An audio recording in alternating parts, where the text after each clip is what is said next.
ISOSpeed, YouTuber, streamer, konten kreator dari US yang sedang menghebohkan dunia internet Indonesia. We are here in Indonesia! Buat kamu yang tahu siapa dia, pasti udah nggak asing lagi. Nggak heran kenapa dia bisa mengguncangkan dunia internet Indonesia.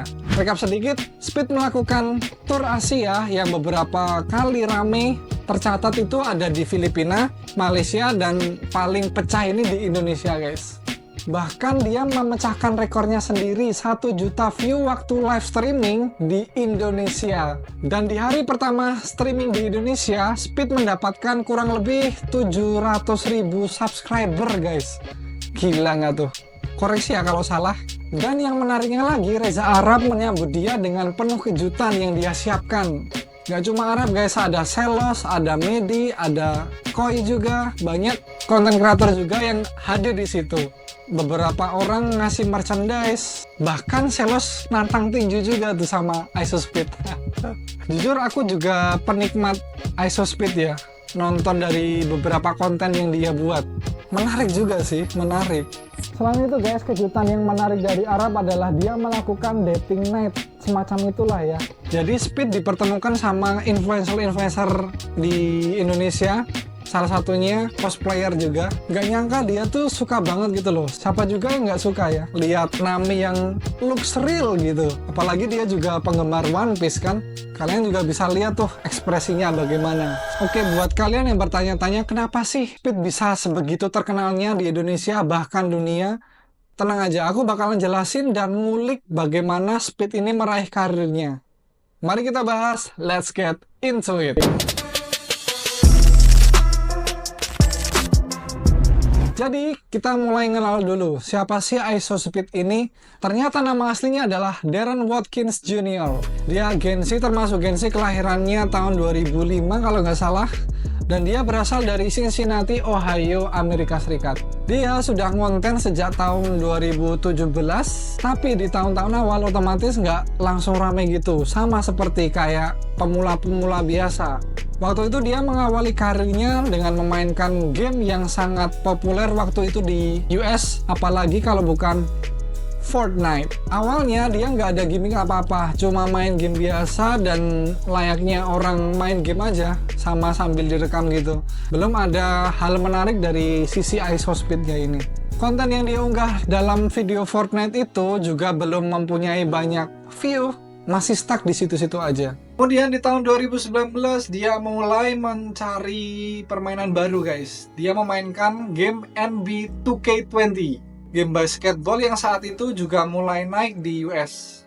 Dia juga cukup sering mengupload video basket ini, tapi tetap aja view-nya nggak begitu naik.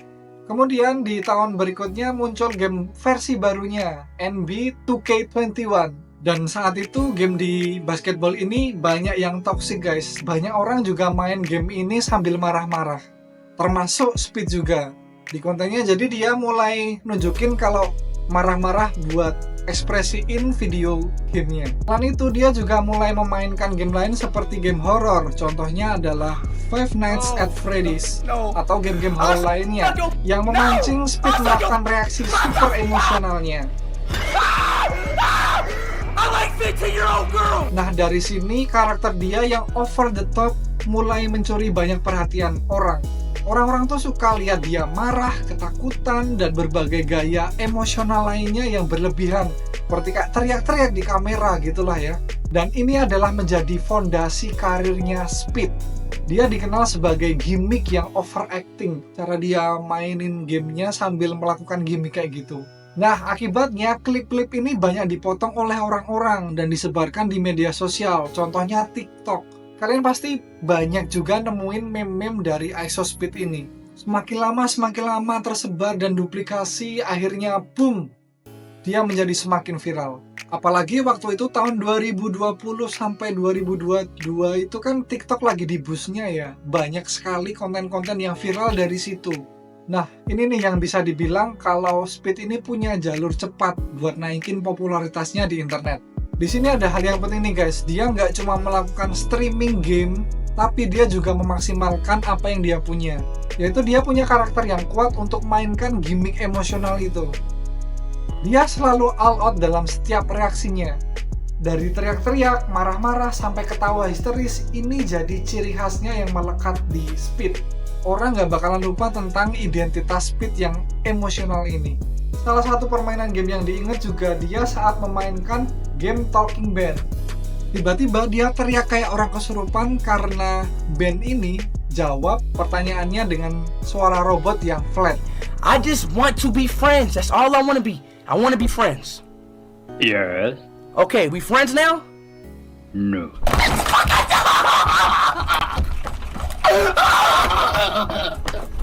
That's a bitch, bro. Orang yang nggak pernah main game itu aja sampai tertarik gitu loh sama reaksinya.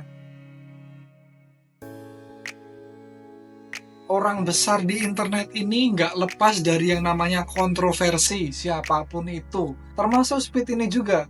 Salah satu momen yang kontroversial adalah pas dia nyalain kembang api di rumahnya. Anjir, ini tolol sih. Hasilnya gimana? Ya kacau lah. Kamarnya penuh asap, penontonnya shock. Aduh, berantakan banget itu. Tapi videonya langsung viral, guys. Kayak gini nih, kontroversi kayak gini yang bikin orang-orang itu makin seneng. Dan nggak cuma itu, dia pernah ngelontarin kata-kata seksis gitu waktu salah satu di pertandingan Valorant. Sampai dia di-ban live streamingnya. Aku nggak tahu ya, itu di-ban dari live streamingnya atau game Valorantnya ya, coba komen di bawah.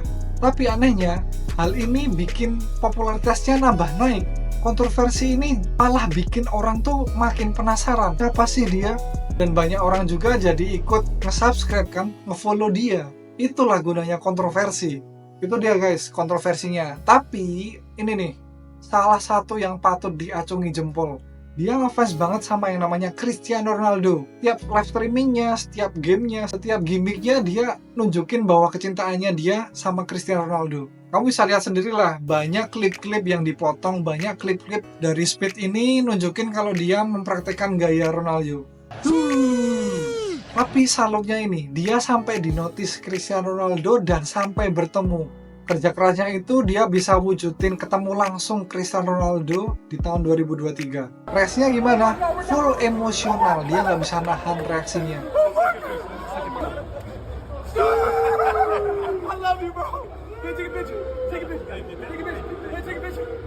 Di sisi lain guys, dia malah benci banget sama Messi, rivalnya Ronaldo. Setiap orang yang suka sama Messi, dia tantangin, dia rusuhin gitu. Kalau bisa ngubah persepsinya si penggemar Messi ini jadi suka sama Ronaldo. Dan gak hanya itu guys, dia juga berhasil menemui pemain sepak bola profesionalnya seperti Neymar dan Ibrahimovic.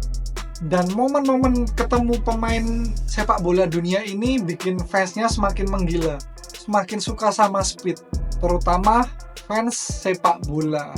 Padahal kamu tahu sendiri, fans sepak bola ini satu dunia cuy. Setiap satu negara pasti banyak banget masanya yang suka sama sepak bola. Makanya pertumbuhan di YouTube ini semakin melesat. Speed waktu itu bisa dikatakan jadi streamer yang paling cepat growing subscribernya. Bayangin aja, di tahun 2020 dia cuma punya ratusan subscriber kayak aku ini. Tapi di tahun 2021 ke atas dia meledak sampai jutaan. Bahkan sampai sekarang melampaui 30 juta. Dan menjadikannya salah satu streamer terbesar di dunia. Dan yang perlu kamu tahu, dia melakukan keliling dunia, melakukan streaming, banyak banget orang yang tahu dia. Ya meski ada beberapa orang yang di kerumunan itu pasti FOMO sih ya. Paling dari 50%-nya nggak tahu Speed itu siapa. Ada kejadian rame-rame kamu ikut, apa sih, ada apa sih, tapi seenggaknya dia setiap berkunjung di satu negara pasti ada fans besarnya. Salah satunya Indonesia. Gimana gak besar bro, balik lagi ya, tadi udah aku sampein, di Indonesia dia melakukan streaming dan tembus 1 juta streaming view. Ini adalah salah satu rekor yang dia capai selama hidupnya. Oh ya, sebenarnya ada beberapa kontroversi juga sih kemarin di Malaysia tentang batik gitu loh. Kan ada orang tuh dari Malaysia ngasih batik ini tradisional dari Malaysia. Terus Speed googling kan, ternyata ini loh dari Indonesia bro, bukan dari Malaysia. Nah ini rame juga nih dibincangin sama masyarakat Indonesia. Netizen tuh langsung nyerbu gitu loh. Wah ini malah jadi melenceng bahas gitu. Oke lanjut lagi ya.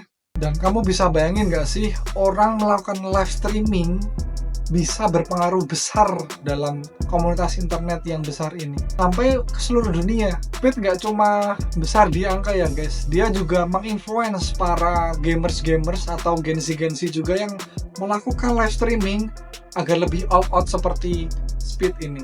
Di sisi lain, Speed juga menjadi inspirasi mereka yang berjuang dari nol dan menjadi sukses seperti sekarang. Ini buktiin apa sih? Bahwa pribadi kita yang otentik bisa aja membawa kita ke jalan kesuksesan.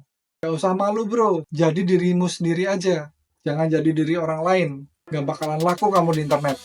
Oke, kesimpulannya adalah ISOSpeed ini bisa berhasil di dunia internet karena gak cuma gamingnya aja, tapi persona dia yang menarik dengan pesona emosional, spontan, dan selengean gitu ya. Bahkan momen-momen dia ketemu idolanya seperti Ronaldo itu patut dijadikan contoh.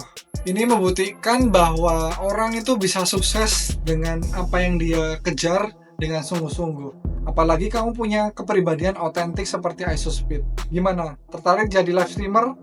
Komen di bawah. Oke, terima kasih buat kalian yang udah nonton video ini. Sampai jumpa di video berikutnya.